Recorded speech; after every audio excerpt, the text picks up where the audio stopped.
Okay, so welcome everyone to our kickoff event for Earth Week 2014 here at UIS.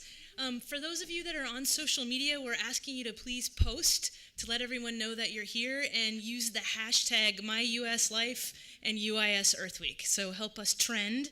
We're trying to show everyone that our campus is committed to becoming greener by facilitating critical thinking, discussion, and action on pressing environmental issues. So tweet, Facebook, Instagram, use all those other sites that I don't even know about, and hashtag this stuff.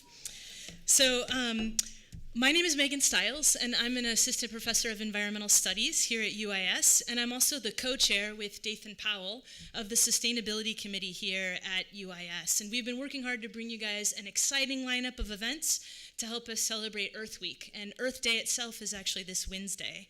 So tonight, I'm pleased to introduce our Earth Week kickoff speaker, Dr. Kyle Whyte. Kyle holds the Timnick Chair in the Humanities in the Department of Philosophy at Michigan State University, and he's a faculty member in the Environmental Philosophy and Ethics graduate concentration. His primary research addresses moral and political issues concerning climate policy and indigenous peoples and the ethics of cooperative relationships between indigenous peoples and climate science organizations. He is an enrolled member of the Citizen Potawatomi Nation. His articles have appeared in many prestigious journals, including Climatic Change, Environmental Justice, and Hypatia. Kyle's work has been funded by the National Science Foundation, the Bureau of Indian Affairs, U.S. Fish and Wildlife Service, the Northeast Climate Science Center, and a number of other institutions. And he's also involved in several innovative initiatives that bring diverse groups of stakeholders together to work collaboratively on issues of environmental justice, climate action, and food democracy. He was recently appointed to the Department of the Interior's Advisory Committee for Climate and Natural Resource Science, and he hopes to play a major role in instituting some of the reforms and the suggestions that he'll share with us tonight. So after the talk, please stay with us for a short question and answer session, and then we're also going to have a catered reception in the lobby. And you should have gotten a form. We're trying to assess the success of our Earth Week programming this year. So please fill out that form to help us figure out whether or not the speakers that we're bringing in are engaging you and fitting your interests. And leave that for us, if you please, at the table outside where you checked in for Etche. So please fill that out for us. So I'm going to introduce Dr. Whyte in just a second, but I think there's a few hanger-ons on the end. So feel free. There's plenty of seats here in the middle if people need seats. Wait, but then it wouldn't be standing room only. It wouldn't be standing room only, yeah. So don't be shy. There's places you can squirrel in over here. Maybe you just want to hang out. That's cool. Okay, so without further ado, I introduce Dr. Whyte.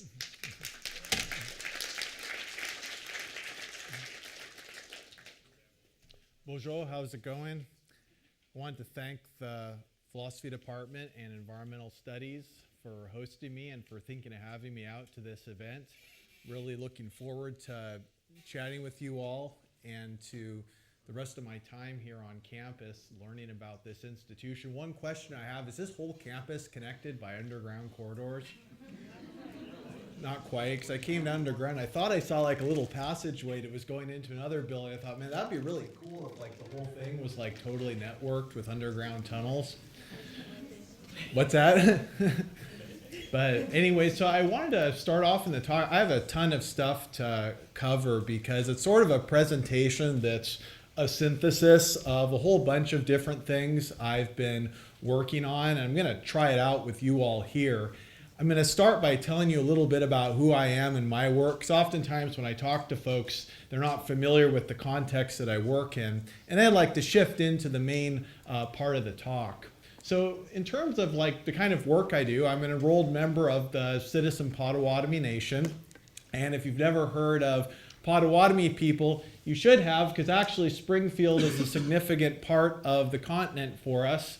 In 1838, my ancestors were forced to march from our homeland in the Great Lakes region down to Kansas and eventually into Oklahoma. And guess what was one of the places that we passed through? Springfield. And there's even this plaque here that talks about how when we came through this area, there was a huge parade, and the people in Springfield got a chance to see Native people, which evidently, if you read what it says, wasn't something that they were too terribly familiar with. And then we made our way down further south, and that plaque is, you guys recognize this building, right? Yeah, it's on evidently somewhere like on the side of that building or around next to it. So this is actually a significant place for me, but this is where we ended up in Oklahoma. And this is kind of what the land looks like where the Citizen Potawatomi Nation is, one of our buildings. But what I really love and what my work is about is living in the land where we actually originally came from and where Potawatomi tribes still live today. So Michigan, Ontario, Wisconsin, this was our original territory. So I've really devoted my life to the protection of the Great Lakes region, to the waters in the Great Lakes. This is the landscape that I love, though I value greatly the area and our territory in Oklahoma. It's really the Great Lakes region where my passion is. We're a woodlands tribe. I tour all over the Great Lakes. I work on educating people about the lakes and about the environment. And you guys know what this is. It's one of my favorite things. One thing we have in the Great Lakes, this is actually wild rice. And I've done a lot of work as well to protect water and especially Indigenous women's role in the protection of water as well. I do a little ricing and other harvesting activities myself because these were the things that were part of our culture and still are to this day. I'm also involved in a number of other environmental justice issues that connect to other groups outside of Indigenous peoples. I am one of the founding members of the Michigan Environmental Justice Coalition. We look at a number of different issues, from pollution in Detroit to fracking issues to issues affecting numerous populations throughout the state in relation to the environment. We host big dialogues to try to change policy on environmental justice in Michigan. We recently in the fall had a Michigan statewide environmental justice. So I'm also plugged into stuff that other folks are doing. I'm a big fan of if you ever have an event, it's got to be well catered with local food that's good to eat. So that's a big part of what I do is pick and plan menus and things like that. In terms of my job at Michigan State University, what I've really tried to do is make sure that as a professor, it's really tribes, tribes as the default sovereigns in this land, tribes as the main governments that influence my work. So when I think of what I do in the university, I'm a professor, and even though part of my pay comes from the state government and from federal sources and so on, I'm also influenced and accountable to the tribal nations. And for those of you who don't know, there's 566 federally recognized tribes in this country, and there's numerous other tribes that aren't recognized. There's tribes that are recognized just by states. So I really see my work as accountable to these nations, in addition to my own nation. One of the things, given I'm a philosopher and I primarily work on ethics, and some of you might not understand these comics if you're not familiar with Indian issues, but feel free to laugh if you do understand these things. Part of what I do is focus on external issues that tribes face. So that is, I focus on understanding how is it that tribes can best live with non-tribal folks, so the settler population, the US population. Because if you know a little bit about history, we've been through quite a bit with these other groups. And so part of what I try to figure out is, are the ways that other groups treat us ethical? And what are things we can do to try to change how we're treated? And what are things we can expect them to do to change how they treat us? But I also look at internal issues as well. Like any community, tribes face ethical issues. We face issues about whether to invest resources in rekindling our culture versus investing resources in short-term jobs. We have all sorts of philosophical debates about metaphysical issues and issues of ultimate reality and issues of social justice. And these are all internal issues as well that we argue about. We have our own political issues and so on. So part of what I do is also deal internally with issues that we face as tribes. It's just part of my goal overall of being a philosopher that serves the tribal community and not just a philosopher that serves the state community or the US community. In this capacity at Michigan State, I formed a research group that was mentioned in the introduction. So this is a research group that people like me, they work on environmental ethics, and it's a group of philosophers and other theorists, and we have a lot of fun. This image probably confirms every stereotype you have about how philosophers do research. But what can I say? It's part of our scientific method. Show that to your science professors and say that you got some research done. Another passion of mine on the educational side is getting tribal college students more involved with the sciences and empowering tribal college students to participate in indigenous sovereignty and indigenous resurgence. So I'm part of a lot of groups that seek to work with tribal college students to build leadership and to build capacity to influence science. I've been active in the Indigenous Peoples Climate Change Working Group, which is a group that seeks to increase the involvement of tribal students in climate science. They just recently had a meeting where there's a number of presentations about tribal college students working on climate science issues. I also host meetings at Michigan State involving tribal students in Michigan to get them more involved in policy issues and science issues. I know it looks like it's all about business, but we do get a little bit crazy. But that's the fun part of working in this capacity. In terms of my research, I sort of categorize what I do in two areas. The first area I work with is, I call it knowledge, sovereignty, and indigenous planning in relation to climate change. So this is the area where I really try to do is increase respect within scientific communities for tribal knowledge, and to also increase tribes' capacity to use science to support their self-determination and sovereignty. I've published papers, I've published guidelines. This is one of the projects I'm part of called Guidelines for Considering Traditional or Indigenous Knowledges and Climate Change Initiatives. This is part of a group that I helped to found called the Climate and Traditional Knowledges Work Group. And my work in knowledge sovereignty is translated into my doing a number of workshops and trainings and so on for people in climate science about how best to work with indigenous peoples. I'm part of another group called the Rising Voices of Indigenous People in Weather and Atmospheric Science. We're trying to increase the involvement of indigenous people in the climate science area. This is from last year's meeting. These were some of the attendees who also work in this area.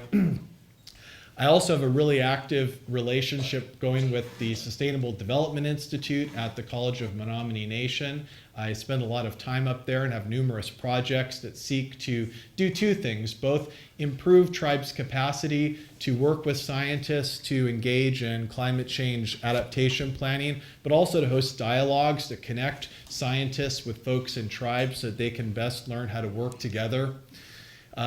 The Sustainable Development Institute at Menominee is very cool. It has its own tribal model of thinking about sustainability. After the talk, we can discuss this a little bit more. It's an interesting way of thinking about sustainability.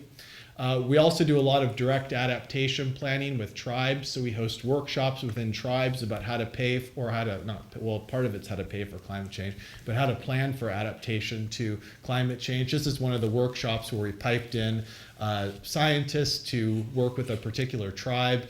I always try to get outside to see the regions that I love as well. This is Red Lake. It's one of the biggest lakes in North America. It's beautiful. We also host events to build dialogue with scientists and tribes. This is one we recently hosted in the fall at Menominee Nation. If you've never been out there, it's a beautiful place. It's not too far from what most people call Green Bay. We do really fun stuff at these events. We've got, drum groups and ceremony and introductions. This is one of the dialogues I hosted to connect tribes and scientists. So a lot of what I do is facilitate these fairly difficult discussions. I don't fall asleep when elders are speaking. And when people get a little bit out of hand, I just start telling people what to do. I'm not a very good facilitator. I'm kicking that white guy out. The other area I work with, I kind of call climate policy. So this is where I actually try to improve the way in which the US legislature, the way in which the executive branch, and so on affect tribes in terms of allocating budgets for tribal adaptation in terms of addressing issues such as how climate change affects treaty rights that are important and matter to Indigenous people as legal instruments. So one group I'm part of is called the First Steward Symposium. It is a group that meets about every 2 years to try to change climate policy toward tribes. It's a lot of fun. Native people from all over the US sphere come and attend.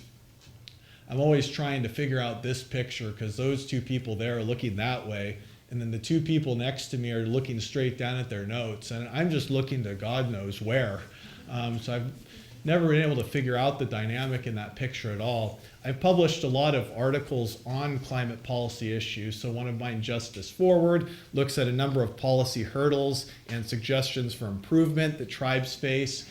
And like I was talking about before in my stewardship activities, I work on a lot of issues in terms of Indigenous women's environmental advocacy. So I have articles that talk about Indigenous women's work on climate policy.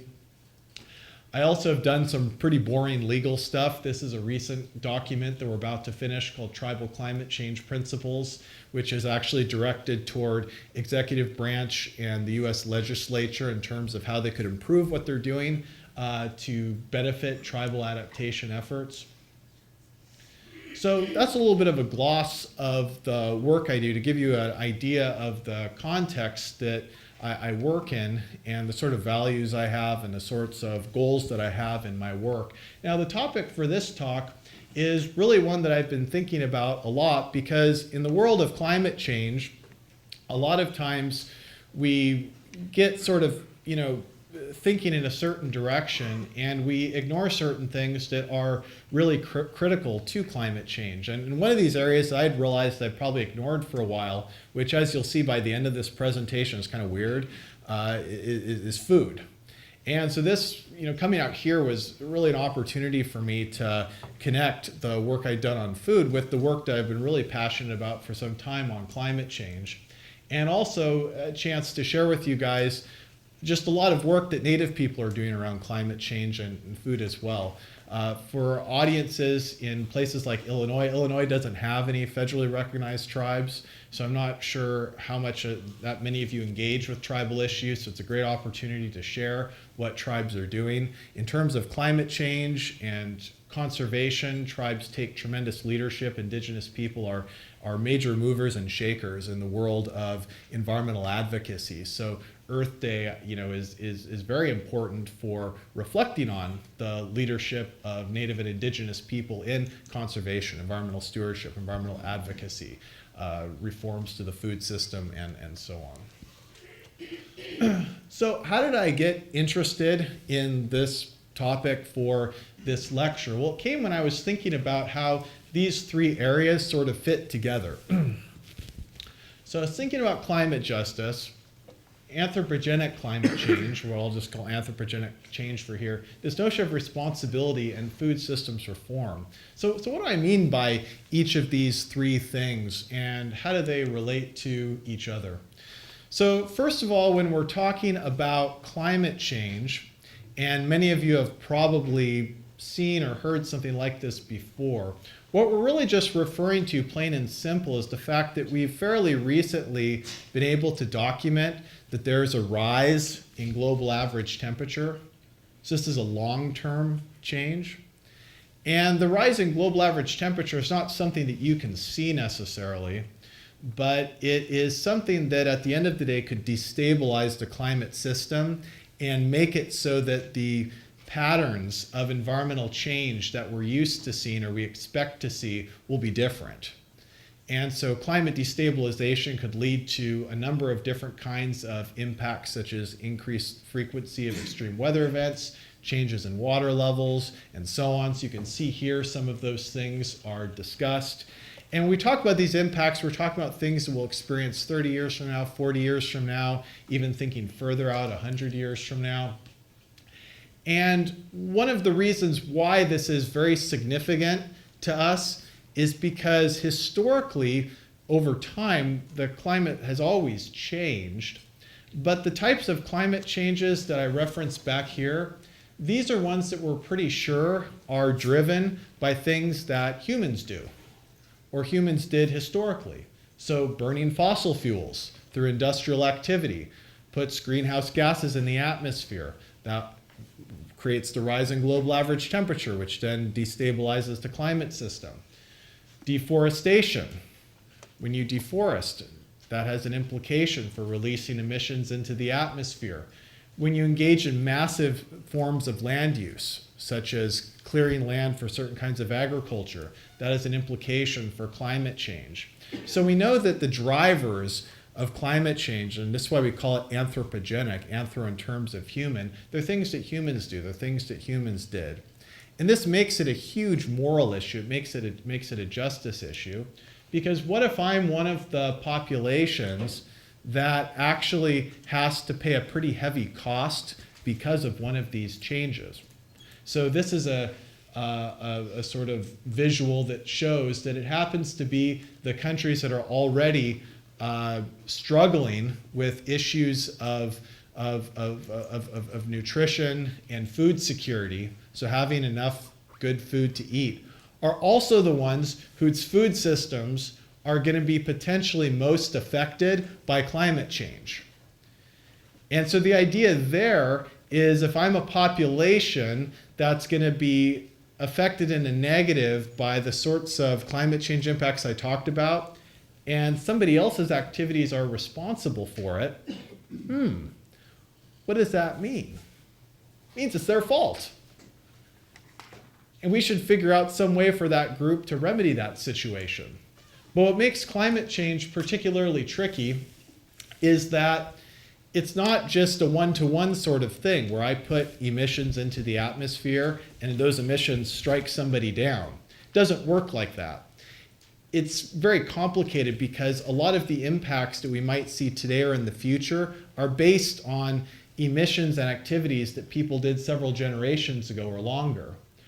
Or it's also the case that if I drive my car, those emissions go up into the atmosphere, they mix and head somewhere else. So it's not like you can actually figure out, well, these groups, emissions and so on, impacted this particular group.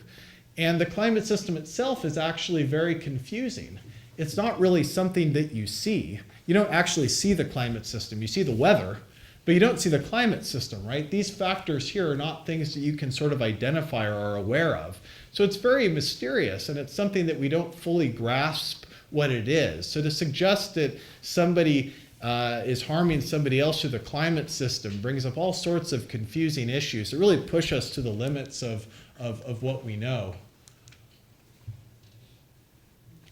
That's what I call the issue of responsibility and motivation. So even if we know that the climate's changing and people are going to be harmed and affected by that, it's very hard for us to get motivated to do something about it. It's very hard for us, especially living in countries that industrialized and contributed heavily to climate change. It's very hard for us to change our lives in ways that could affect people in the future. And so this is why we call it climate justice, because the issue of figuring out what's the fair thing to do given that people are definitely going to be harmed. There are people who are likely already facing vulnerabilities and harms through other factors. And for especially people in industrial countries, what is it that we can do in response? What is it that we can do to help remedy these things? Now, when we think of some of the key questions within climate justice, these are some of the key ones that I think of. So how do privileged people reduce their carbon footprint? We often call this climate change mitigation, or the issue of dealing with climate change drivers. Another issue, who will compensate harmed populations? This is often referred to as adaptation. And a third question, what is morally required of industrial countries to establish global collective action to address anthropogenic climate change? So is it that countries like the US that benefited heavily from burning fossil fuels, do they have a special responsibility to cut their emissions so that poorer countries or countries that benefited less from industrialization will have less impacts on them in the future? So these are sort of classic climate justice questions, and they deal with all sorts of issues about what kind of car you drive, about what kind of energy you use, what kind of clothing you buy, and so on. Classic climate justice sorts of questions and issues.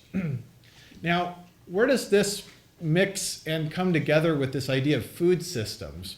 Well, food systems also, like the climate system, is very confusing because it's one of those issues where your individual actions to you don't seem like they're doing that much, but really there's a whole other side to the story. So this is, I'm not going to focus in on that. I'm just showing you this to be confusing. But the food system, like the climate system, is very complex. And it's hard to understand, your choices about what to eat. It's hard to believe that all of these other decisions and policies and lifestyles and supply chains go into that. Here's a simpler one.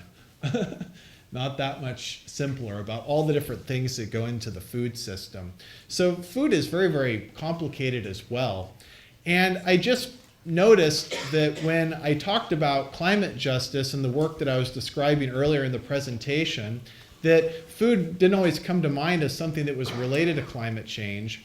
And then oftentimes when I thought about food and the things that I eat and the kind of food that I support, I never really connected that to climate justice, even though they're both very, very complex things that must be related in some way.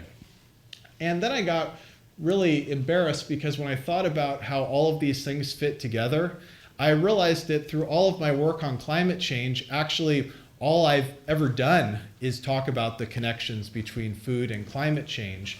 And a friend of mine, a scholar, Joni Adamson, reminded me that especially for indigenous people, in terms of environmental justice and climate justice, we've actually never been satisfied with the traditional environmental advocacy concepts, many of which went into the founding of Earth Day, such as wilderness protection. And we've actually always been talking about indigenous agroecological farming traditions, aka indigenous food systems, indigenous foods, ways in which indigenous people cultivate foods, ways in which indigenous people eat foods, and so on.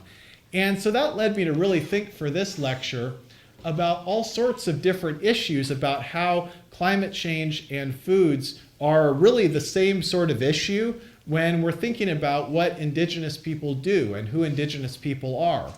So what was the actual first way that I came up with in terms of how, from an indigenous perspective, climate change and eventually climate justice is related to food?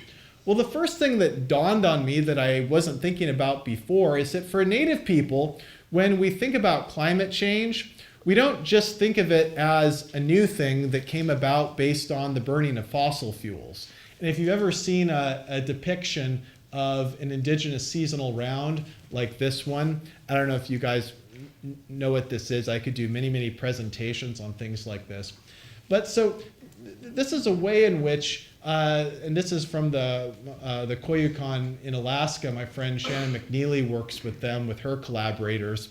So in this, right, this is their system of planning. This is their seasonal system of how they go about determining what to harvest, what to eat, what kind of lives they want to live, how to adapt to change. And notice if you look at it, it's broken up into different seasons throughout the year. And notice that you see different things are named after different foods. So for example, you can see moose. You can see different fish. You can see a number of different animals. So the idea is that this is structured in order to think about seasonal change, and people in this community track every year what's different year in and year out, and they have a long-term concept of actual climate change in the area. But so they think about changing climate, they think about changing seasons at the same time that they think about food.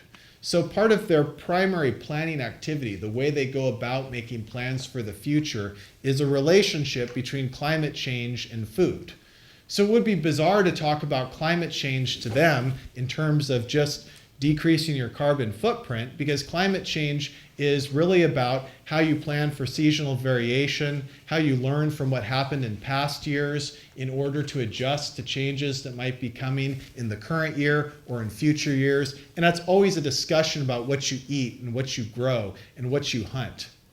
And many indigenous people have something like this. This is a less complicated one of Anishinaabe Ojibwe seasonal round. You can see once again the different seasons, 13 seasons, 13 moons. Many of them are named after food items. And so these are all related to Ojibwe understandings of changes in climate, changes in seasonal patterns, and so on. And they're all about food. This is, oops, have you ever seen the Smithsonian exhibit on Lakota winter counts? These were things that tribes are now in the Great Plains region, records that they stored of major events that happened year in and year out. And some scientists have now connected these to meteorological events that through science they can actually keep track of. And if you look in detail on these, you can see numerous things that are food issues. And so when I thought about it, I was like, well, for Native people, in terms of how we've always thought about climate change, it's always been about food. It's always been based on food issues. Now, in terms of impacts from anthropogenic climate change, many of the scientific reports that I have on the margin, such as the U.S. Climate Assessment and the assessment of the Intergovernmental Panel on Climate Change, have shown us that there's a number of impacts that indigenous people are particularly vulnerable to and will be impacted more than other populations, especially privileged populations. And when I looked at what a lot of these impacts are, I realized that almost all of them in some way from an indigenous perspective are connected to impacts on indigenous food systems.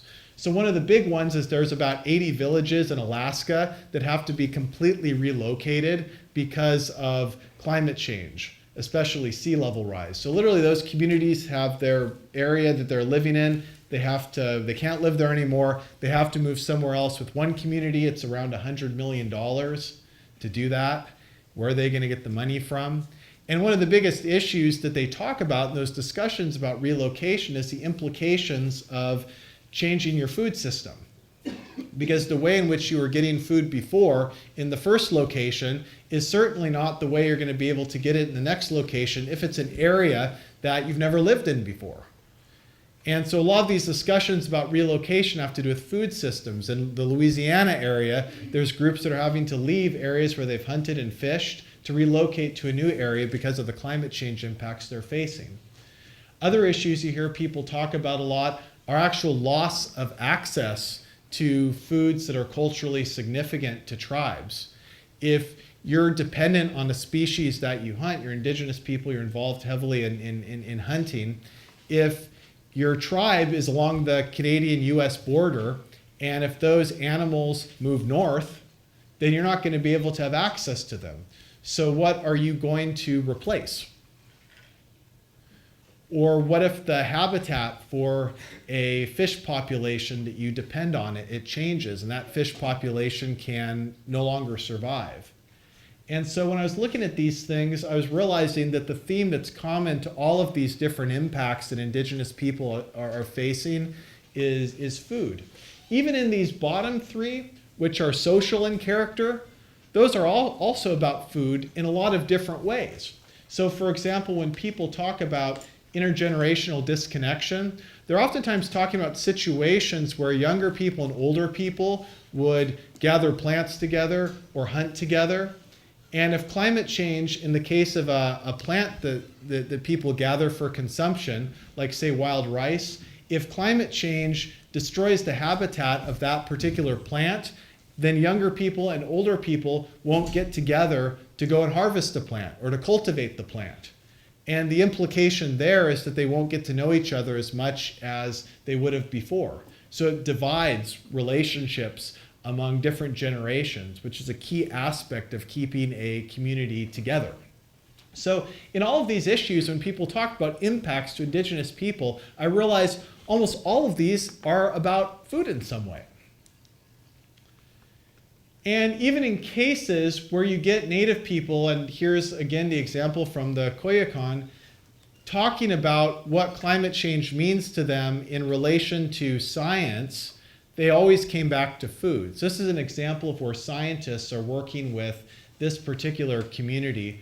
The scientists are identifying changes, so temperature change, changes in precipitation, and then the community's own testimony talks about the significance of that. So here, it's unpredictable rainfall this season. Moose hunting season, it was really good. It was dry, but the year before, when it rained in September, it usually rained in August. So they're talking about the significance of that change in terms of food.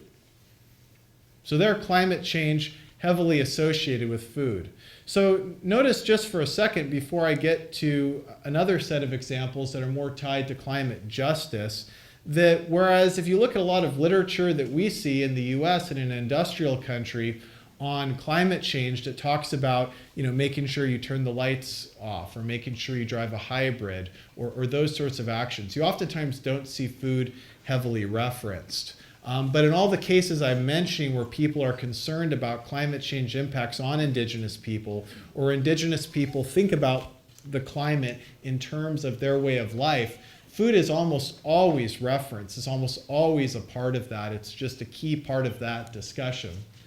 Now, in terms of climate justice, and so here again, climate justice advocacy referring to people that are trying to answer those three questions I talked about earlier, trying to get people to reduce their carbon footprint, trying to get rich countries to pay for the harms that poor countries are going to face with respect to climate change, and trying to ensure that wealthy countries are accountable to the international community for their carbon footprint. So in terms of climate justice movements, you actually also see food heavily involved when indigenous people are the leaders of those climate justice movements. So I want to give you a couple examples of what I'm talking about, because many people I've spoke to, they don't always see the significance of food for these sorts of climate justice issues. So here, this is the Navajo Generating Station, and it's a major coal-fired power plant. The Navajo Nation itself has had a lot of struggles with the coal industry and the fossil fuel industry over the years. And Native people are very upset about that, and they're trying to take action to end this dependence on the fossil fuel industry and to lower the Navajo Nation's role in the production of fossil fuel-based energy, right? And so this is the Four Corners region. But what's interesting is when you actually look at what indigenous climate justice advocates say oftentimes about the need to shut this down, it's actually based in a lot of ways on a concern they have about their food system. So this is the Dene food sovereignty, and I don't know how to pronounce Dene, but it's their term to what we usually refer to as Navajo, as outsiders. But the Dene food sovereignty plan actually talks about how one of the key reasons for fighting against the energy industry in Navajo country is because the US government over a long period of time deliberately weakened the Navajo food system, so the Navajos' capacity to feed themselves without being dependent on the US, to the point where the Navajo Nation is very much dependent on the short-term jobs that come from these power facilities. And so there's really not an option for the Navajo Nation to reject their dependence on these energy facilities until they can restore their food systems again. They're food systems based on a number of different farming practices. Since the Spanish in the Southwest, the Navajo for a long time had an economy based on churro sheep and so on. Those were all things that the US, through a number of different tactics, had destroyed through the colonization of the Navajo Nation. And so when they advocate for issues like shutting down the coal-fired power energy development on the Navajo Nation, they're keeping in mind the idea that the whole reason why there's dependence on these facilities and why the Navajo Nation continues to engage in them is because there's oftentimes not an alternative, right? In the absence of your own food system, you might have to depend on jobs from other people. And so to understand climate justice in the Navajo Nation as only an issue of shutting down these power plants is to miss the idea that the Navajo Nation wants to have its own capacity to be food independent, to produce its own food, trustworthy, healthy, nutritious food, traditional foods. Another issue that's been getting a lot of press as well, that is also oftentimes not associated with food, is all of this recent stuff around the sort of the new fossil fuel industry. So for most of you guys in the North America, there's three major places where people are going after fossil fuels. So you have the tar sands, you've got the Bakken Shale, and the Powder River Coal Basin. And one of the biggest ideas is how you ship stuff from these places to the Pacific Northwest to then sell it internationally. And so there's been a lot of people that are very upset about the development of fossil fuel extraction in these regions. And Native people have been at the forefront of resisting this. You guys know what this is? You can actually see the man camps and the towns that are developed around the Bakken Shale from outer space. It's almost like its own city, but that's like North Dakota. And the tar sands as well in Alberta. I mean, this is horrid environmental destruction, which is actually related to food, led to huge degradation of landscapes where certain tribes hunt that they depend on for gathering other foods and resources. So this has basically desecrated many areas that are important to native food systems. This is then the pipelines that they're considering building to connect these sources of fossil fuel extraction to people that would be able to use them. And then this is, for example, the Salish Sea in the Pacific Northwest. These are the amount of tankers that would be going through that have the potential to spill. At the event that I was telling you about that we host in the fall at Menominee Nation, one of the speakers, Zoltan Grossman, then was talking about Native climate justice advocacy to address these issues. And what was interesting is that Native folks have been very active in the Pacific Northwest to stop shipments from happening, to stop these places from being supplied with the technology they need to engage in fossil fuel extraction. So Indigenous people have been in the forefront of protesting these things. But one of their biggest concerns is that in the Pacific Northwest, climate change impacts are affecting the salmon population, which they depend on. Many Pacific Northwest tribes are dependent on salmon. Climate change warming affects things like stream and water temperature, which then affect the capacity of tribes to harvest salmon because the salmon populations will decline. And a concern about impacts on salmon has led them to then engage in climate justice advocacy to stop dangerous climate change impacts at the source. So the actual extraction industries that are responsible for what we're calling today anthropogenic climate change. So there's been Indigenous protests from groups such as the Lummi Nation to actually block some of these shipments from being made to the Pacific Northwest so they could be sold internationally. There's been a whole set of dialogues and I think a pan-Indigenous treaty made to lessen the amount of tankers in the Salish Sea. There's been a massive international movement led by groups like the Indigenous Environmental Network to lobby at the international level to lower fossil fuel emissions. So climate justice activism of all kinds in relation to the development of these new economies around fossil fuel extraction has actually been based on protecting food resources and not just reducing carbon footprint for itself. Another issue I realized was completely connected to climate change and food is where I'm originally from, being from an Oklahoma tribe, Citizen Potawatomi Nation. One of the big issues that we faced is in Oklahoma, our land base gradually got smaller and smaller and smaller as it was taken from us by efforts by the US government, by private citizens, and so on. And one of the big issues we faced is that the US expected us to become farmers. But our ability to adapt and to become farmers became very difficult because many tribal members, both in my tribe but others in Oklahoma, had oil drilling that was right on their land. And I show some of these pictures. That's Eloise Cobell. She was an advocate for what was discovered later on as the idea that the Bureau of Indian Affairs and others had mismanaged the revenues that were coming out of those oil drills so that Indigenous landowners actually did not get as much of the profits as they were owed. And she was she's passed on now, but she was part of one of the largest class action suits to get that money back for American Indians.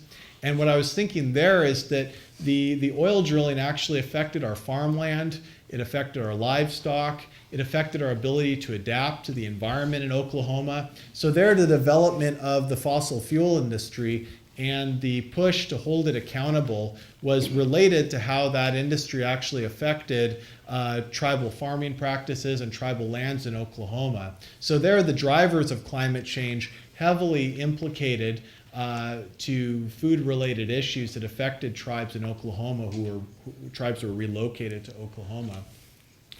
Another issue you see publicly where indigenous people are at the forefront of climate justice activism is the offshore drilling. So here, for example, in Alaska, and this is a big issue in presidential politics and so on, is the idea of expanding the drilling that goes on in Alaska. But at the top of the coast are a number of boroughs that are inhabited by a bunch of Alaska Native and other communities. And when you look at the different reports and things like that, what you find is what they're most concerned about in these areas, right? So if you look at the top, some of those are boroughs where the predominant group is Alaska Natives. So if you look at this, right, you'll find that people are most concerned about the effects of offshore drilling on the animals that they harvest in the water, in the sea, right? So they're concerned about whales, they're concerned about other animal populations that they fish and that they harvest. And so their concern with offshore drilling is also food related. If you look, right, this was from the Inuit Commission to the Inter-American Commission on Human Rights, or Inuit petition to the Inter-American Commission on Human Rights. That was trying to look at impacts of climate change, so climate justice, on indigenous food systems as a human rights issue. The village of Kivalina that I talked about earlier, which is being relocated, they tried to sue Exxon and other drivers of climate change because of the sorts of impacts, many of which are on their food system, that they're going to face. So their climate justice advocacy was heavily related to a concern about indigenous food systems. So really, if you look at all sorts of climate justice advocacy led by indigenous people, you'll find that food is almost always one of the main topics. You can't think about climate change without thinking about food. Even this international declaration, the Mystic Lake Declaration 2009, says, "We recognize the link between climate change and food security that affects indigenous traditional food systems. We declare Native nations and our communities, waters, air, forests, oceans, sea ice, traditional lands, and territories to be food sovereignty areas, defined and directed by indigenous people according to our customary laws, free from extractive industries, unsustainable energy development, deforestation, and free from using food crops and agricultural lands for large-scale biofuels." So this is a strong international statement from indigenous people from everywhere connecting food and climate change. I also realized when I was thinking about this that work I'd already just done before on climate adaptation as an ethics person, as a philosopher, was also just heavily about food. One of the things, or one of the ideas that I've written about and I speak a lot about, is that for indigenous people, anthropogenic climate change, the human-caused stuff, is actually not a recent phenomena. So I talk about how for Native people, our climate has been changed constantly by colonization. And I oftentimes use three examples to make that point. So one is I talk about how in areas like Michigan, woodlands tribes like my ancestors were affected by deforestation. So deforestation is very similar to the sorts of changes in species and plant and animal populations that folks talk about as a future climate change impact. This was stuff happening to us in the 19th century by the settler population. That's a food issue because it ruined our forest-based way of gathering food, which is why a lot of our communities had to turn to support from the federal government, from non-native communities, and to engage in new kinds of practices, turning to Western styles of farming and so on. Another example I use is pollution. So these are the blue ones and the red ones. These are areas that have been hugely polluted that's recognized by the US and the Canadian government. If you look up there to the St. Lawrence River, that's a major industrial channel. And the Mohawks, so Haudenosaunee group in that area, have been struggling with pollution for years. Their primary concern with that pollution was the effect on fish populations and the fact that they had to give up eating traditional fish populations and turn to eat food from mini-marts, which if that's where you get most of your food, that's not good in terms of things like diabetes and other health issues related to the food that you eat. So pollution is an area where in the 19th century and the 20th century, we faced environmental change, which then, just like how people talk about climate change issues in the future, we had to change what we ate, right? Native people had to change what they did. And so the Mohawk community in Akwesasne in this area had to change what they were eating because of pollution. This is another sort of anthropogenic climate change issue that's not recent. It's been around for a long time. And so you see, right, a lot of the rhetoric they produced around that to build awareness about the environmental problems that they were facing there. And then finally with my tribe, right, my friend made a shirt for me that said, Citizen Potawatomi Nation, the original survivors of anthropogenic climate change. Because when we were relocated in the 1830s, we literally moved from Michigan to Oklahoma. Have you ever been to Michigan and Oklahoma? Are they the same climate? No, they're not. That was a very drastic shift. And one of the biggest things we had to deal with is the adaptation to that new food system.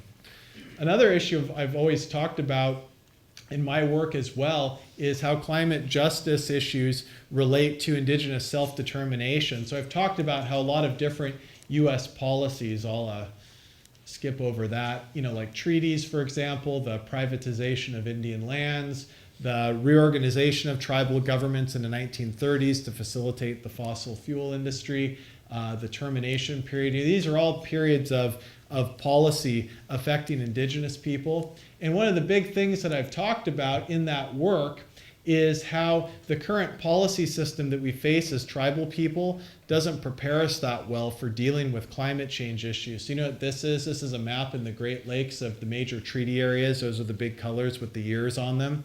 One of the issues that we face is if, see the dotted line, those are areas where tribes are able to fish, right, that are secured by treaty. One of the issues is that climate change is pushing those fish populations outside of the treaty area, and there's no way for tribes to be able to gain access again to those fish if they're outside the treaty area, or they're outside of the system of allocation that tribes have set up with the state of Michigan within the treaty area.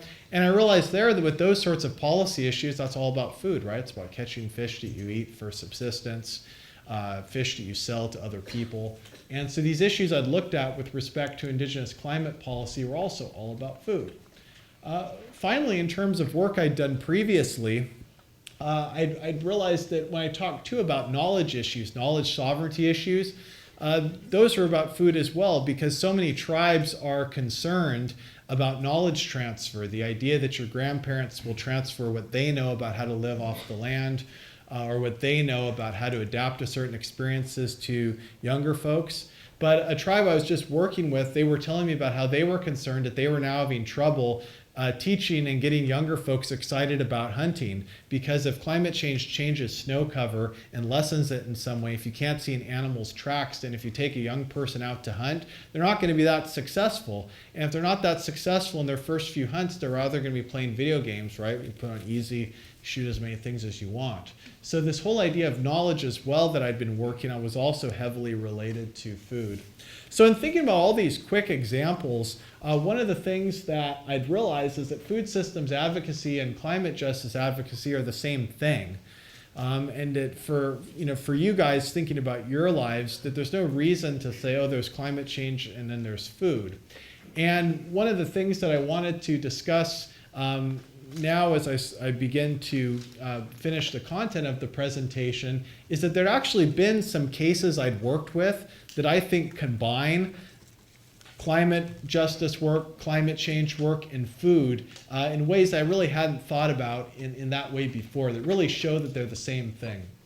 So take a case of a tribe that's part of the larger cultural group I'm part of. So the Little River Band of Odawa Indians in what's now called Manistee, Michigan. So one of the things that they do is that in their tribe, as well as for other tribes in the region, sturgeon is one of the major species. It was a major species for subsistence with each of these tribes. And do you guys know how big they get? They're big. Yeah, they're big fish. And right, sturgeon, kind of like other fish, they like to return to the same stream that they originated in to spawn. And this is the area that I'm talking about, so you can see, the state of Michigan there. So that's an area that used to have tons of sturgeon. The Odawa that lived in that area, they actually depended on them as a major source of sustenance, of subsistence.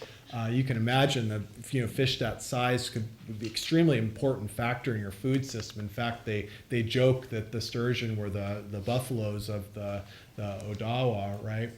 And so their tribe exercises self-determination, self-governance today, and they're in that yellow part over there. That's the 1836 treaty area. And so that's area that within the lower part of the peninsula, they can harvest in that whole area.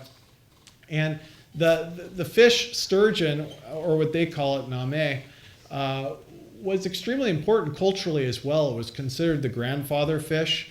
Sturgeon live a long time. They can live like 100 years. And so not only are they big, but they live a long time. So they're considered to be very wise, and that humans could actually learn from them. And actually, there are also people that were a sturgeon clan. And for tribes in this region, as part of my cultural groups, we have families, we have a number of other different social formations. One of the big things we have is a clan. And a clan is very important because it's about your duties and responsibilities as a citizen of that tribal group. And so sturgeon was actually a clan. There were people who were sturgeon clan. And what happened, and this happened everywhere, is that in the 19th century and 20th century, sturgeon were wiped out. Pretty much completely wiped out, with a few exceptions in the Great Lakes region. How did they get wiped out? Well, rolling logs down rivers and defacing the side of the river, which can affect water temperature and other ecological conditions needed for sturgeon. Some of these pictures, by the way, aren't of sturgeon casualties in Michigan, but sturgeon were wiped out everywhere. So if you're very perceptive, you'll see some of these are probably from like the Pacific Northwest or other areas.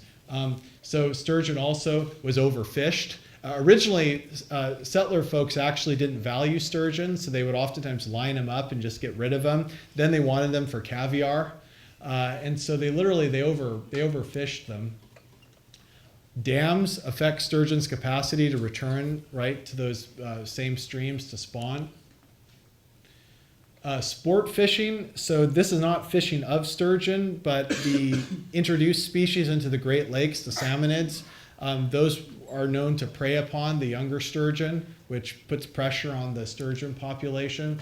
And also pollution as well. This is outside of Manistee, where the Little River Band is. Pollution is heavy too. So it's all climate change issues, right, in every single form. And because we are seeing in the Great Lakes region changes in temperature and other things, climate change adaptation is a major issue. And for the tribe, all of these things led to a decline of sturgeon, which they say has actually declined the sturgeon clan members in the region, right? There's less of them around as there's less sturgeon around. So it's led to the disintegration of the social fabric of the tribe. So in response, the tribe created a program to bring sturgeon back as a form of adaptation to all of these changes. And I call this climate change because, like any community, I mean, here in Illinois, you certainly think about things this way, but the tribe in the region is figuring out, well, how are we going to adapt to changes we know are coming in the Great Lakes region? And how do we adapt to all these other forms of anthropogenic climate change we've been through before, from overharvesting to pollution and so on. And they thought that restoring sturgeon, in addition to its cultural value, would be extremely important because sturgeon, as the largest, longest lived, high fecundity, right, is something that actually can adapt pretty well to different changing environmental conditions. So it's a good fish to have around. It's a native species. It's very adaptive. It would be a good thing to restore to deal with climate change issues. But it also had what I call integration value. And here's where the connection between climate justice, climate change, and food system will come in, is that bringing back sturgeon, that could actually make the community more aware of environmental issues that they're facing and more aware of the need to be responsible for addressing environmental change.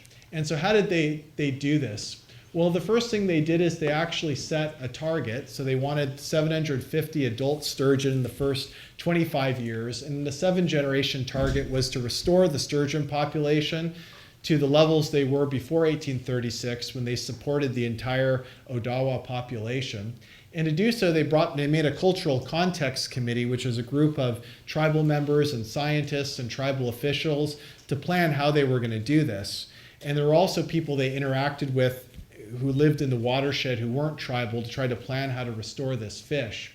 And one of the interesting things here about the connection between food and climate change is that it would probably take them 70 to 100 years to restore the sturgeon population to the point where you could eat them again. Yet they still did this anyways. It wasn't a short-term decision where you restore the sturgeon population so you can start eating them next year. They're not going to be able to eat them for a long time. So here, they were connecting food not in terms of just something you eat now, but something that you would eat in the future. And to do so then, they found some remnant populations living in the different rivers.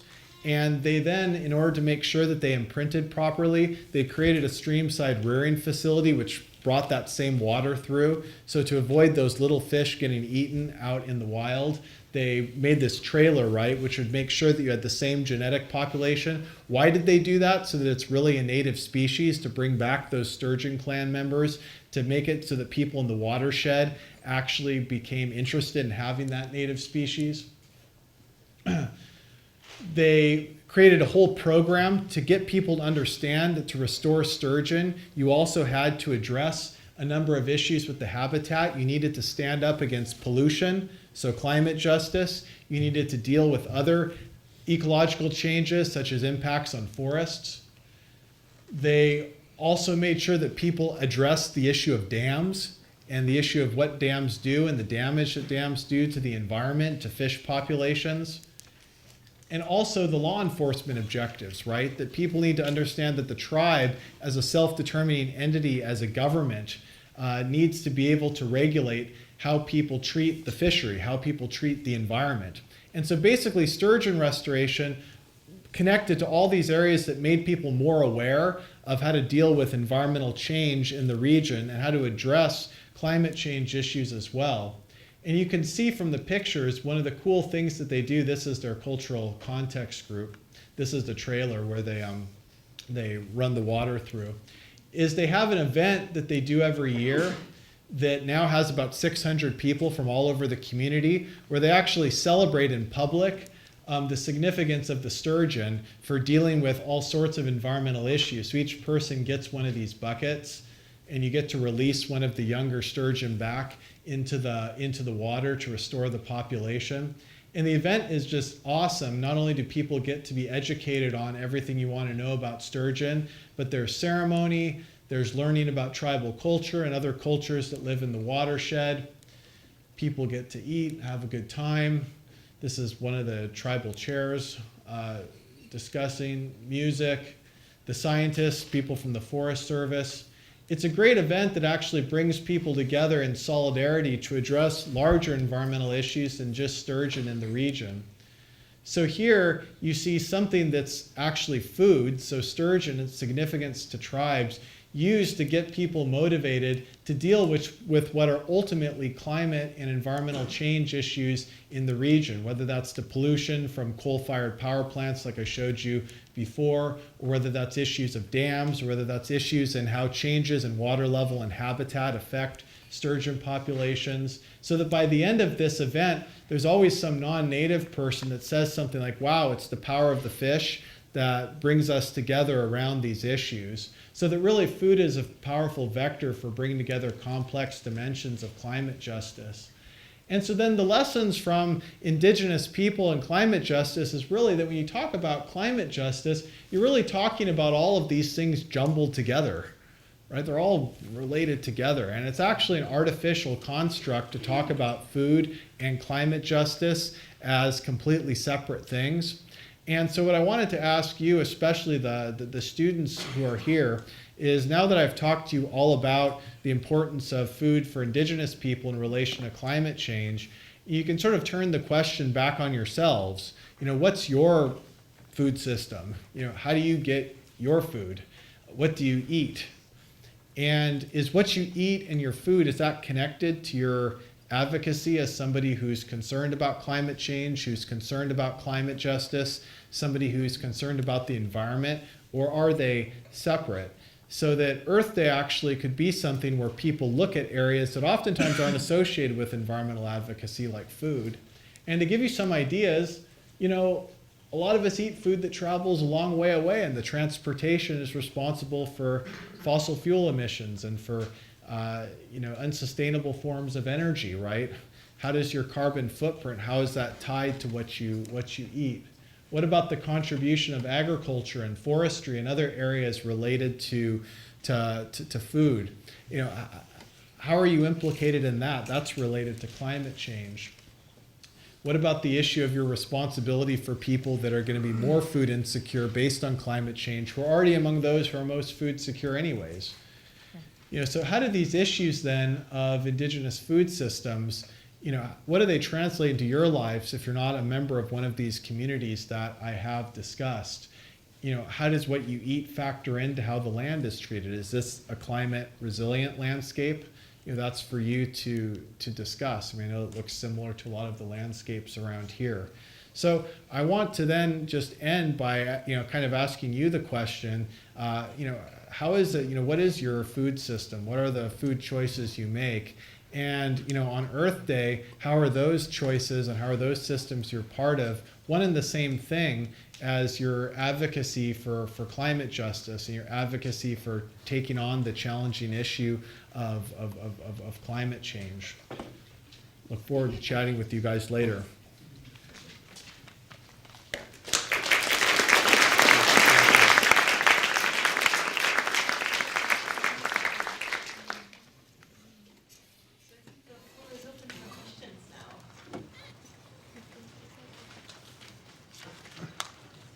I have a question in regards to traditional plant medicine systems and climate justice. I work closely with the Whyte tribe in the Peruvian Amazon, and one of the questions from the elders was trying to pass down the shamanic knowledge.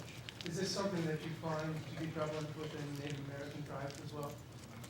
It is, but one of the things I would mention in response to that is that for different indigenous people have been impacted more dramatically by colonization and settlement than others. So for example, for a tribe that is relocated from, like, say, Michigan to Oklahoma, for example, the understanding of plant knowledge is much different, right? Where somebody before relocation would have been able to identify hundreds and hundreds of plant species that were valuable to subsistence. In Oklahoma, you have to start from scratch.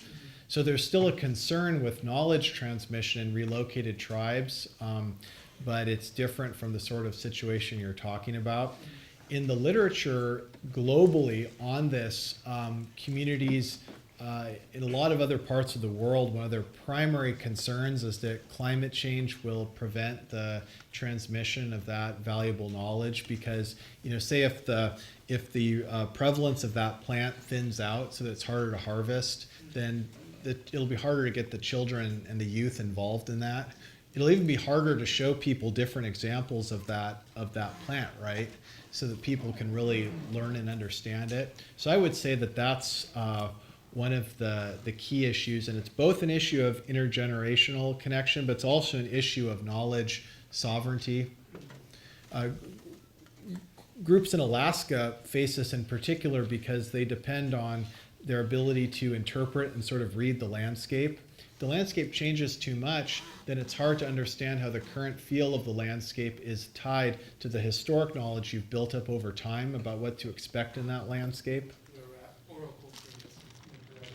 Exactly, and that's actually why the intergenerational aspect is so critical, because so much of it is oral as well, that you need those interactions for the exchange of oral testimony and storytelling. Yeah, so that's a huge and very disturbing issue that I hear about way more times than I should.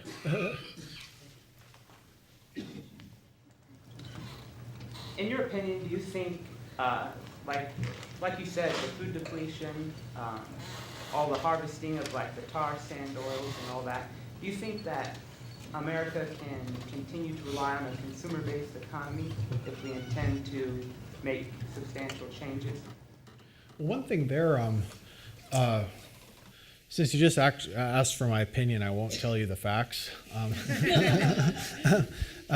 But one of the things that I think that you see is that and this is actually this is my view, but is that for a lot of folks in the U.S., if you just look at how the majority of people live, I mean, consuming is our culture. It's part of our worldview here, right? Give me convenience or give me death, kind of thing, right? And what I find is that it's very unrealistic to expect people would actually part from those ways because they're actually part of their culture, right? What people don't oftentimes come to terms with is that it's that lifestyle which is incompatible with the lifestyles that a lot of other groups prefer to live. For a lot of tribes, the forced adoption of an American lifestyle has not been good. If you look at the statistics, the health statistics, that as tribes have moved in that direction, they haven't benefited in the same way that other Americans have benefited. So if you look at the statistics, you'll see that tribes are not doing as well. And so there, the idea is that there could be all sorts of adaptations in American consumerism that would be acceptable as long as they no longer put so much pressure on other populations to have to buy into that and then face the consequences of the harms that one experiences.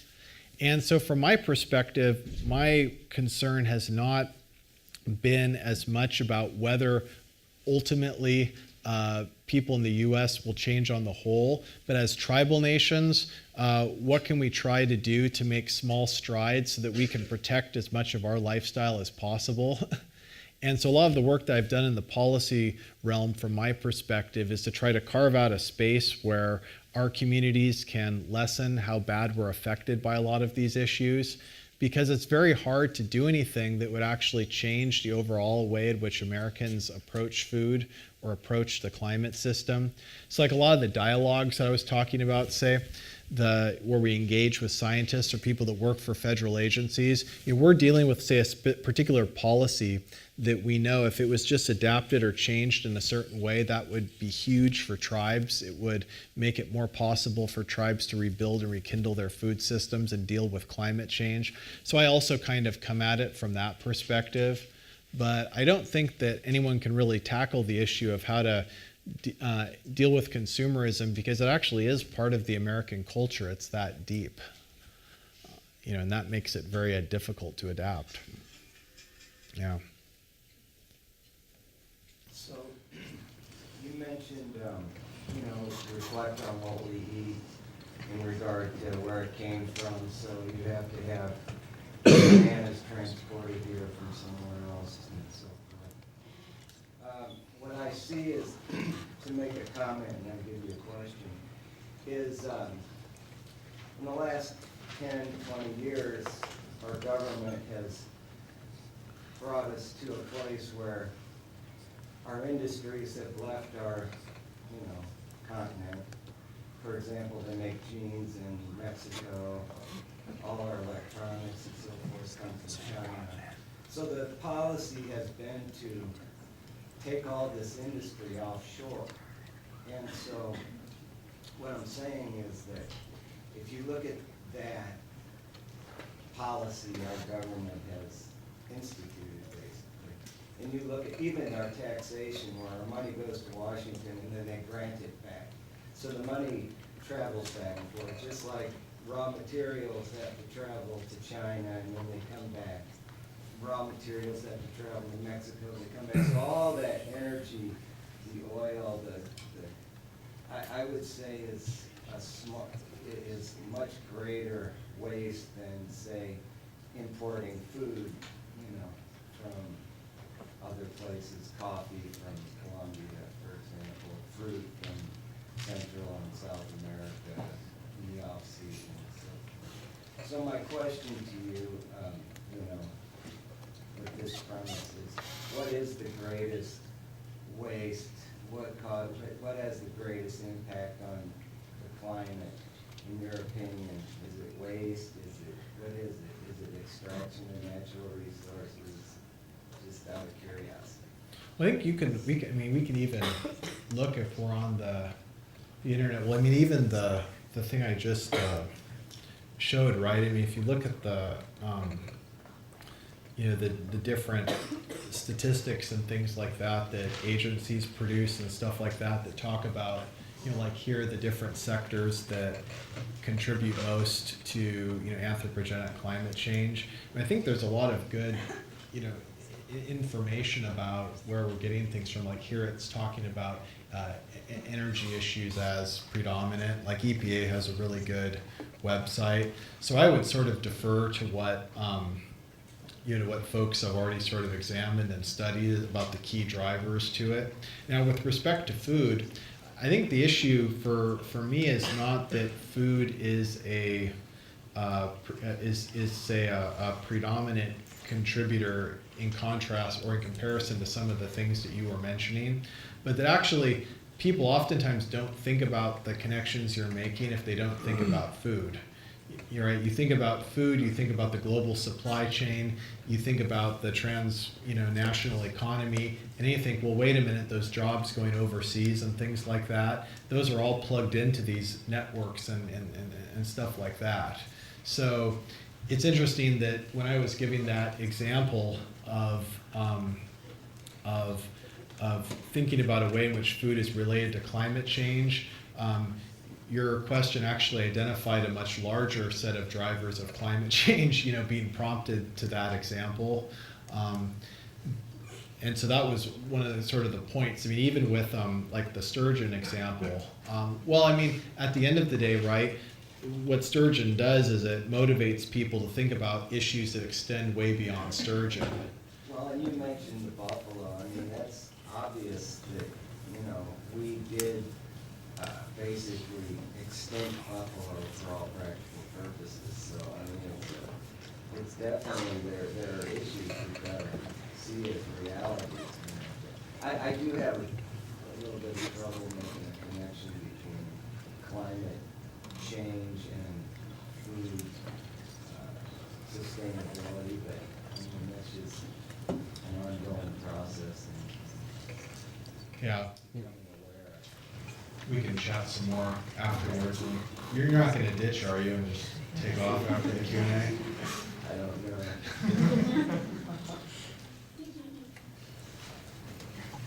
Yes and yes. Earlier you mentioned the 3D areas that are impacted by climate change and which in turn impacted the food systems, right?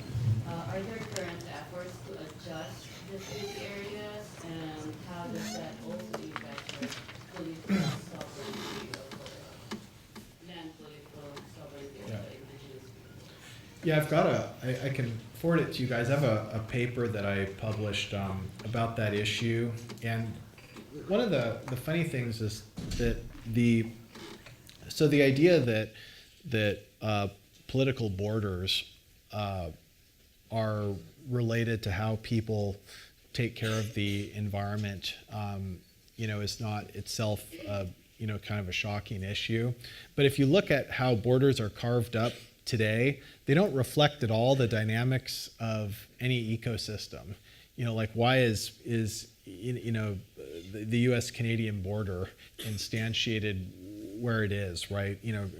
Cutting through the Great Lakes region, or if you look at New England with all those little states and things like that. I mean, those borders were not, designed with the dynamics of those ecosystems in mind. And treaty areas very much operate in that sense, right? The treaty area stays in the same location, but the ecosystem changes. Same with Indian reservations. Indian reservations don't move, they just stay there. And one of the key issues, I'm going to try to say this in a few sentences, because for those of you that aren't as familiar with a lot of Native politics, this may be slightly confusing. But when you're talking about a treaty area, the U.S. doesn't want the treaty area, the border of it, to be flexible. Why is that? Well, imagine if the U.S. makes an agreement with a tribe, you can only go here, here's your reservation, here's the treaty area. And then you get U.S. residents that buy private property, right up against the treaty area or in the treaty area, or even after allotment, you get U.S. or private citizens buying land in former reservations. you don't want a situation where you have to go back to your constituency and say, oh, the Indian treaty border changed. So now you're going to have some Indian walking across your backyard or driving a boat around your property in order to adjust to climate change. No U.S. settler politician wants to be in that position. And so states like Michigan that are part of settlements or the settlements of treaties, they don't want to be flexible with the boundaries. And they also do not want to set criteria for flexibility that reflect tribal cultural values that they cannot understand. And so from my standpoint, in Michigan in 2020, it's called the consent decree. It's called the 2000 consent decree. It's the settlement that the state made with 5 Michigan tribes for the Lake Michigan fishery. That will be renegotiated. The current one doesn't have climate change flexibility built into it, but we're very concerned that the 2021 won't as well, because the state is not going to want to bargain for that flexibility because they won't see it as in their interest. And so I would say that it's a very scary thing, actually, that if climate change renders the treaty rights to be not that effective, that there aren't a lot of mechanisms for dealing with that. In the Pacific Northwest, they have a good document that some of the tribes there produce called Treaty Rights at Risk, and they would like to have a renegotiation, but it's risky. So yeah, that's a good question, but it's a challenge that nobody has a solution for. I know I told the other people that asked about, how to solve climate change what the solution was, but no solution to this one that I can see. Yeah. You talk about culture. Culture is huge, among the tribes. They've done a lot of documentaries about how the younger generation has lost that culture and is more Americanized. Is that too far now? Have they already bridged that gap to where they can't return back to their cultural ways? They're Americanized. Yeah, so I would say that that's very relevant to the world that I spend most of my time in. And what you find is that tribal culture as a phenomenon is very complicated. So, for example, there's some tribes I work with that for years and years and years, they were scattered, spread out, and in the 1980s or 1990s, they were part of a reaffirmation process where the U.S. then formally recognized them as sovereign. And those tribes then are back on the land. They've gone back into their archives, they've gone back into their oral history and so on, and they've set up governments that are based on a lot of the original principles of traditional knowledge and a lot of the basic dimensions of their culture that had been lost for a long time in terms of their daily practice. And so you find that in those cases, those tribes, and there's a lot of good literature on this, have succeeded in terms of reestablishing the livelihoods in their communities and reestablishing their sovereignty. And so even in cases where you have populations that really have been forced to adapt too rapidly and take on American values at a problematically rapid pace, you still see people going back to those basic principles of tribal knowledge as the basis for restoring and adapting. And so that's kind of how I look at that issue in particular, because I think one thing that unites us as Native people is that while many of us are extremely similar to the settler population in a number of different ways, it's nonetheless true that that's not a viable option as a way to guide your life. Because what a lot of traditional knowledge has is not just the specifics of how to live in a particular ways, but the basic principles for how to live your life and how to begin again the process of living in a place and developing those relationships with the land, the plants, the animals, ecosystems. Yeah. I think we've got time for one more question before we head for the reception. If there's anybody else something with a burning query. Like fossil fuel burning? I've got one. Oh. Well, actually, it's a tough one because you've already asked a question, but then you're the organizer. So it's like, which one? I'll have one more. I was wondering the question of going back, how does that affect tribes these days? Because a lot of times going back can be kind of wrapped up in the centrist notion that, you're living fully nomadic or traditional lifestyle, but a lot of tribes these days also want to move forward in a way that is evolutive, many are running casinos now, and that's no less than tribal culture. But it depends on, and in relation to your question too. Okay, so now you're making me go deep into the philosophy. So actually, what's traditional about indigenous systems of governance and knowledge production is their focus on adaptivity. Like take my tribe, for example. Our traditional foods, we don't even believe they were the original foods we ate. Like wild rice was not an original food. We migrated from the East Coast to the Great Lakes and stopped where there was wild rice.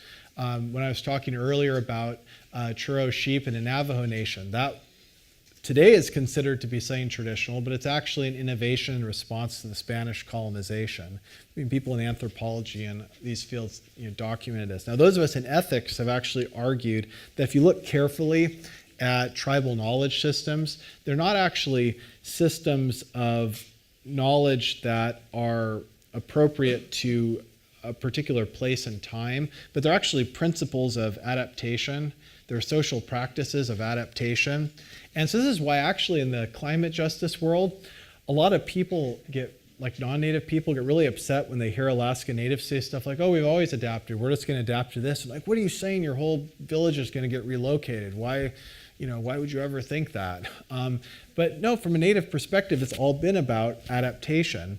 And so people don't see those principles, if they go back to the land, they don't see those principles as ones that require one to recreate something that would be impossible to recreate, given how much change.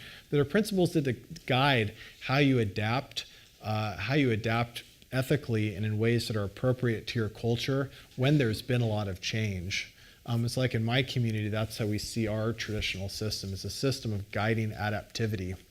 And so tribes actually, it's unfortunate that one of the ways that tribes have been discriminated against is through romanticization, because the idea that tribes are static is literally the complete opposite of what tribal philosophies actually are about. And so that's kind of how I see that. But that is actually a very important point in my work, trying to get scientists to collaborate better with tribes. A lot of scientists do see tribes as static. They don't actually understand that tribes, a lot of the tribes I work with have a scientific and technical staff of 20 to 30 people, doing science actually in a way that differs from how people in a university do science. Same basic idea of empirical inquiry, but performed much differently. So it's a traditional form of science. Like in sturgeon restoration, you had biologists working with elders, with leaders, with community members to develop that program. It blends both principles of adaptation, the responsibilities of the sturgeon clan, with the biology required to bring the sturgeon back in a habitat that the traditional knowledge is no longer fully suitable for interpreting and understanding. Can I ask a quick follow-up? Uh-huh. Sorry. Doesn't that undermine the advocacy for, if we're pursuing adaptation or that's integral to the knowledge base of indigenous people, doesn't that undermine the advocacy for climate change and protecting community areas, for example?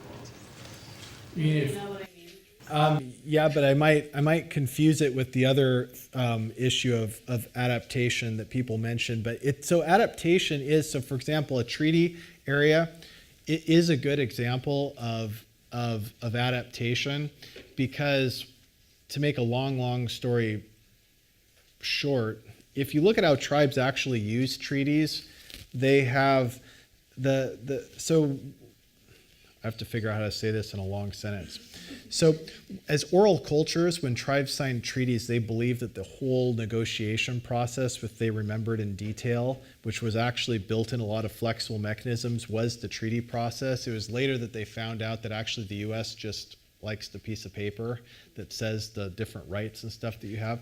So what tribes have actually done is to be able to use treaties as effectively as some tribes have, they had to engage in a very principled form of adaptation to make sure that a treaty which was entirely in the Western idiom was actually supportive of their way of life, even though the non-native population didn't understand that. So if you look at a number of areas, they are actually adaptive, but there's a difference between tribes adapting on their own terms and tribes adapting based on influence from other people. And so not all forms of adaptation are created equally. And when you see that tribes self-determine their own adaptation is a lot different from when they're forced to adapt by another group. Yeah. Thank you very much, Dr. Whyte.